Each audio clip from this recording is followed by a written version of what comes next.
Bonsoir, je fais donc un exposé aujourd'hui pour Sébastien Malapelle, qui est un candidat très valeureux de DSCG, VAE, et je vais donc me mettre à sa place. Il va passer, je crois, à Rennes ou à Nantes son DSCG, et je me mets donc dans la peau de Sébastien pour faire le quart d'heure de, de sa présentation.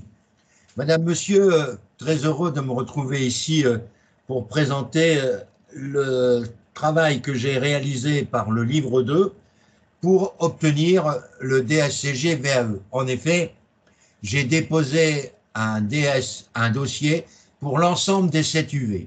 Je voudrais rappeler rapidement mon cursus académique.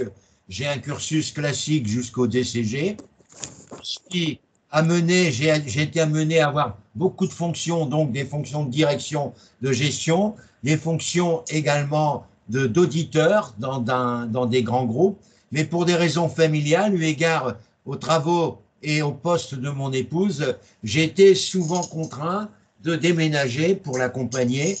Et actuellement, je suis dans un organisme de gestion où j'ai quand même des tâches relativement intéressantes, mais je devrais rentrer au mois de janvier prochain dans une entreprise où je serai un véritable auditeur, une entreprise de taille internationale. J'aimerais donc, avec votre permission, vous dire aussi que j'ai brossé dans les activités professionnelles, dans les référentiels des 7 UV, j'ai brossé tout un ensemble d'éléments annexes et attestations qui justifient la plupart du respect des exigences de chacune de ces UV. J'aimerais également, avec vous, revoir donc les 7 UV et vous démontrer, à travers mes propos, comment j'ai essayé de satisfaire à chacune d'elles.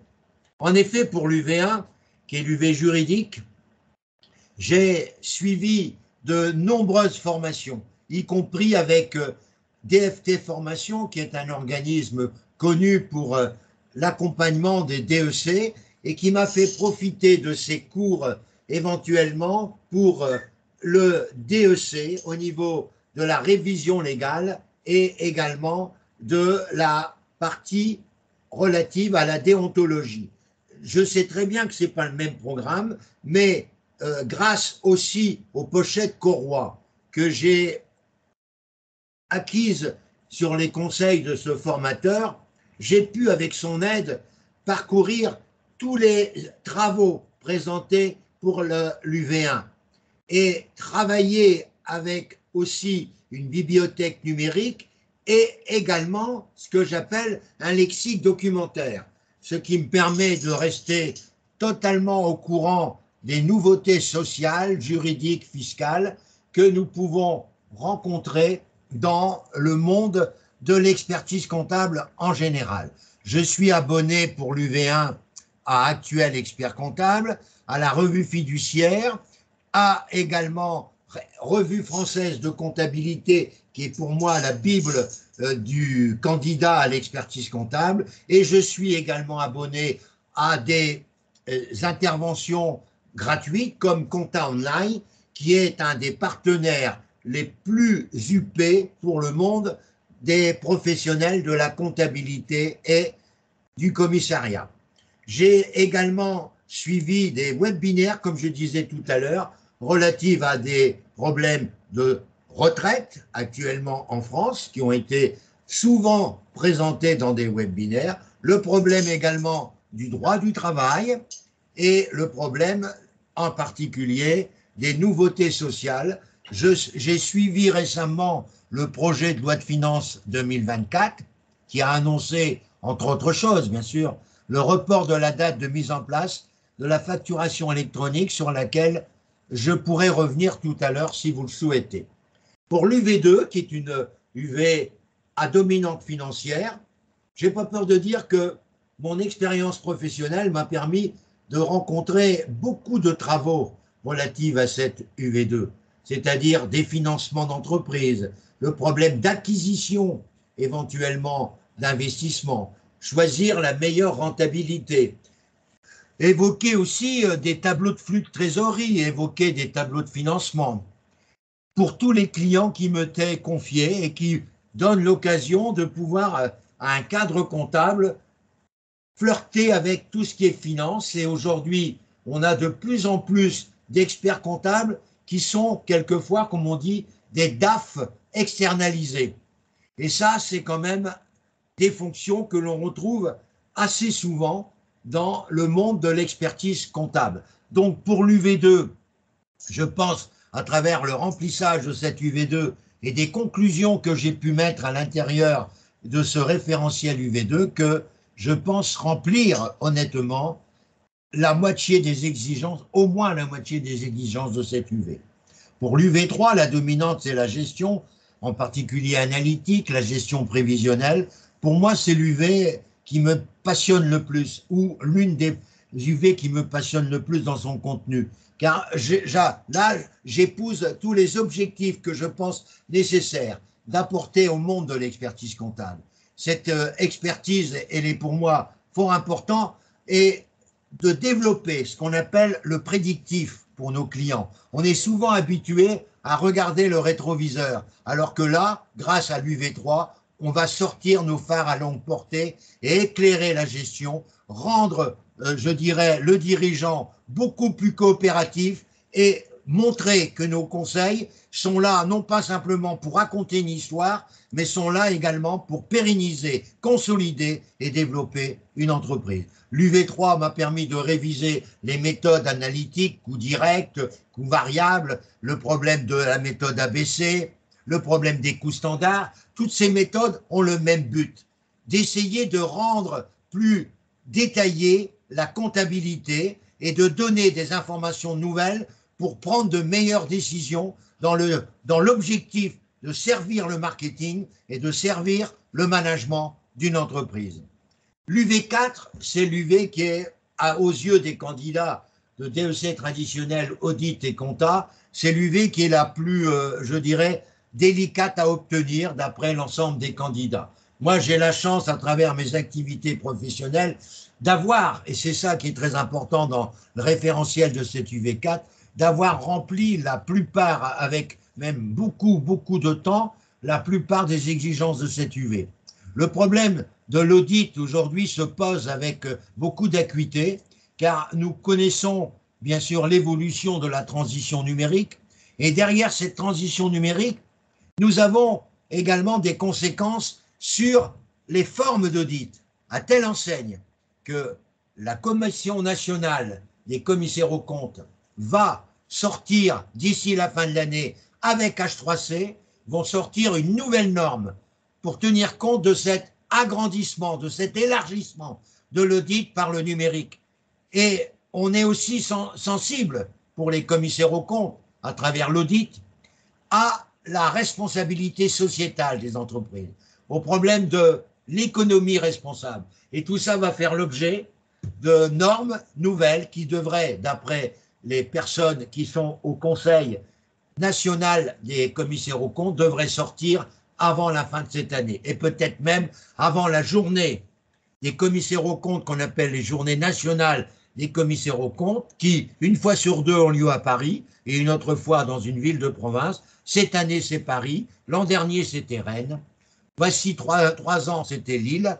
Et voyez-vous, toutes les grandes villes françaises font l'objet de rencontres des commissaires aux comptes français et évoquent justement, ici en 2023, évoquent la possibilité d'une croissance et d'une reconnaissance du véritable rôle du commissaire aux comptes, qui n'est pas simplement un gendarme, qui est aussi une personne qui est très appréciée dans le monde de la banque, dans le monde de la justice, et que son travail doit être mieux valorisé. Ce n'est pas une obligation de prendre un commissaire, c'est un service supplémentaire que rend le commissaire aux comptes, et non pas une obligation de prendre un commissaire aux comptes, comme malheureusement certains dirigeants le comprennent. Et ça, j'avoue que c'est quelquefois difficile à accepter. D'ailleurs, la loi Pacte a réduit de manière importante les possibilités de commissariat aux comptes dans les TPE ou les PME, mais c'est encore pire puisque la Commission européenne, compte tenu de l'inflation,